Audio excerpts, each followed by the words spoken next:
Hey y'all, today I'm making strawberry milk.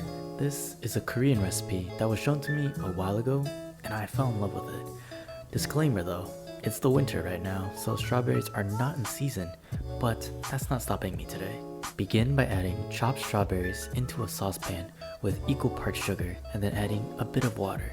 If the strawberries were ripe, then I wouldn't be adding water and only use the juice from the strawberries. Let the mixture simmer until thick, then strain to get only the syrup. Dice up some extra strawberries and then it's time to assemble. In a large vessel of your choice, add the diced strawberries, then the strawberry syrup, and finally, any milk of your choice.